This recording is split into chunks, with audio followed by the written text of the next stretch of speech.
میں آج ہی اپنے ڈاکٹر سے بات کر رہا تھا جو ڈائبیٹکس انسٹیٹیوٹ کے ڈاکٹر ہیں، تو میں ان کو کہہ رہا تھا کہ میرا تعلق ڈائبٹیز کی بیماری سے 50 سال سے ہے۔ جب میں میڈیکل کالج میں پڑھتا تھا 4th ایئر میں 1972 میں، تو تب سے میرا ڈائبٹیز سے تعلق جڑا، اور اس وقت پاکستان میں 1% لوگوں کو ڈائبٹیز تھی، اور 1988 میں مجھے یاد ہے کہ پاکستان میں 2% لوگوں کو ڈائبٹیز تھی۔ آج پاکستان میں 30% لوگوں کو ڈائبٹیز ہے، اور یہ دنیا میں سب سے ہائی ریشو ہے، اور امریکہ بھی 5ویں 7ویں نمبر پہ آتا ہے۔ دنیا میں سب سے زیادہ ڈائبیٹکس چائنا میں پائے جاتے ہیں کیونکہ ان کی پاپولیشن زیادہ ہے، لیکن شرح جو ہے پاکستان میں زیادہ ہے 31%۔ انڈیا میں بھی بہت زیادہ ڈائبیٹکس ہیں کیونکہ ان کی پاپولیشن زیادہ ہے، لیکن کیا آپ کو پتہ ہے کہ صومالیہ میں ڈائبٹیز کی شرح کیا ہے؟ 1%۔ آپ صومالیہ کے حالات اچھی طرح جانتے ہیں، اور صومالیہ کے ارد گرد جو دوسرے افریقن کنٹریز ہیں ان میں بھی 1%، 1.5%، 2% ہے۔ میرا خیال ہے کہ وہ ٹینشن نہیں ہے ان کے پاس، کیونکہ وہاں خودکشی کی شرح بھی نہ ہونے کے برابر ہے۔ صومالیہ یا اس طرح کے جو ممالک ہیں، جبکہ جاپان ایک بہت ترقی یافتہ ملک ہے تو وہاں خودکشی کی شرح بہت زیادہ ہے۔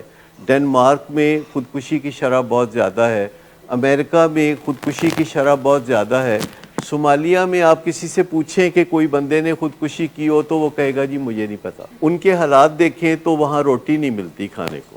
نہیں، پرابلمز تو ان کو ہیں، ابھی تو ریسنٹلی ان کو پیٹ کے کیڑوں کے مرض کا سامنا تھا، وہ ایسی بیماریوں سے مرتے تھے جن کے بارے میں اب ہم نہیں سنتے۔ شاید اب آپ نے پاکستان میں بہت کم سنا ہو کہ بچوں کے پیٹ کے اندر کیڑے ہوتے ہیں۔ اللہ کے 30-35 سال پہلے ہر گھر میں یہ پتہ چلتا تھا کہ بچے کے پیٹ میں کیڑے ہیں۔ تو بہت ساری چیزیں خاموشی سے ہماری زندگی سے نکل گئی ہیں۔ ملیریا تقریباً نہ ہونے کے برابر ہے۔ ایسے ہی کوئی بھی بخار ہو تو ہم ملیریا کہہ دیتے ہیں۔ آپ چاہتے ہیں کہ آپ کا لوڈ ون نشہ چھوڑ دے، تو پھر آپ کیا چاہتے ہیں کہ وہ کیا کرے؟ تو آپ کو اس کا بھی کوئی کلیئر کانسیپٹ ہونا چاہیے کہ کیا کیا چیزیں یہ چھوڑ دے اور کیا کیا چیزیں یہ اپنا لے، کیونکہ جب تک ہمیں ڈیسٹینیشن کا نہیں پتا تب تک ہم بیولڈرنس میں ہیں، تب تک ہمیں رستے کی بھی کوئی سمجھ میں نہیں بات آئے گی کہ ہمیں ڈیسٹینیشن کا پتہ ہو۔ جیسے اگر آپ کہیں بھی آج کل جاتے ہیں تو آپ گوگل پہ اس جگہ کا نام لکھتے ہیں، پھر آپ چل پڑتے ہیں اور ایک خاتون کوئی اچھے طریقے سے آپ کو بتا رہی ہوتی ہے کہ ادھر مڑ جاؤ، ادھر چلے جاؤ، ادھر چلے جاؤ، 2 میل چلو، پھر سجے ہو جاؤ، پھر کھبے ہو، اور کہیں اگر آپ غلط لائن لے لیں، کہیں آپ غلط سائڈ پہ نکل جائیں تو وہ پھر بغیر ڈانٹ ڈپٹ کیے نہایت خاموشی سے آپ کو نیا رستہ بنا کے کہ اب اس طرف سے چلنا شروع کر دیں۔ آخرکار آپ منزل پہ پہنچیں گے، اور پھر جب آپ منزل پہ پہنچتے ہیں تو وہ آپ کو بتاتی ہے کہ یور ڈیسٹینیشن ہیز ارائیوڈ۔ تو ایسا ہی پروگرام ریکوری پروگرام بھی ہے کہ آپ کو پتہ ہونا چاہیے کہ آپ کی منزل کیا ہے۔ آپ کی منزل سوبرائٹی ہے۔ Nothing short of sobriety will help. آپ اپنی مرضی سے بہت ساری چیزیں نہیں کر سکتے، آپ اپنی مرضی سے سب کچھ نہیں کر سکتے، پر آپ اپنی مرضی سے بہت کچھ کر سکتے ہیں۔ لہذا سوبرائٹی ہے ایک رستہ جو دنیا بھر میں تسلیم کیا جاتا ہے کہ بائیپولر ڈس آرڈر کا پیشنٹ ہے تو اس کی منزل سوبرائٹی ہے، ڈپریشن کا پیشنٹ ہے تو اس کی منزل سوبرائٹی ہے، ایڈکشن کا پیشنٹ ہے تو اس کی منزل سوبرائٹی ہے۔ لیکن سوبر بندے کے بارے میں جو تاثر ہے ہمارا، اس کو تھوڑا بدلنے کی ضرورت ہے، کیونکہ جو آج مجھے خاص طور پر لگا کہ آپ سوبر بندے کو ایک تنہا الگ رہنے والا بندہ، چڑچڑا سڑیل سمجھتے ہیں۔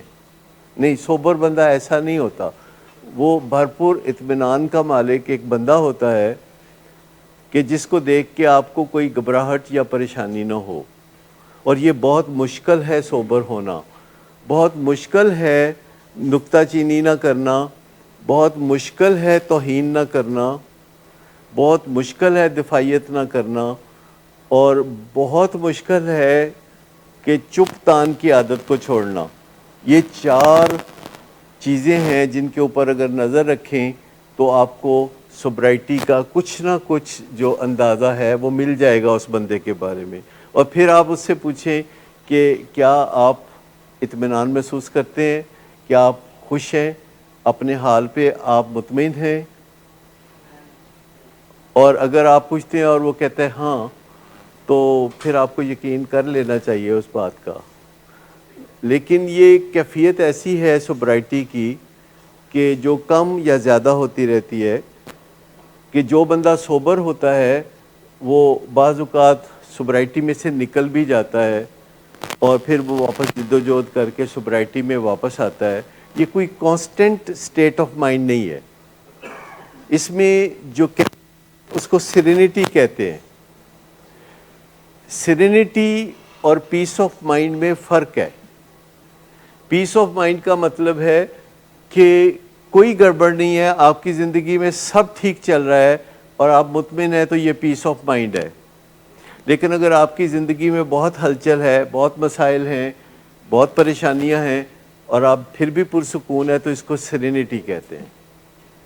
باوجود اس کے کہ پریشانیاں ہیں لیکن آپ پرسکون ہیں، اور یہ ہے وہ چیز جو سوبرائٹی کا حصہ ہے۔ Serenity is very much a part of sobriety. تو یہ ہے وہ چیز، اور اس بارے میں ہم کچھ اور باتیں کرتے رہیں گے تاکہ آپ کو پتہ ہو کہ آپ کی منزل کیا ہے۔ کیونکہ ہمیں اکثر و بیشتر جب ہم شاباش کے لیے دیکھتے ہیں آپ کی طرف، تو اگر منڈا ساڈا تے ریجڈ جا ہو گیا ہے، بس سست جا ہو گیا ہے، ہسدا نہیں، کھیڈدا نہیں، اداس ناراض جا ہو گیا ہے، تو وہ ایک کانسیپٹ ہے جس کو تھوڑا سمجھنے کی ضرورت ہے، جس سے کہ آپ کی خوشیاں جو ہے دوبالا ہو سکتی ہیں۔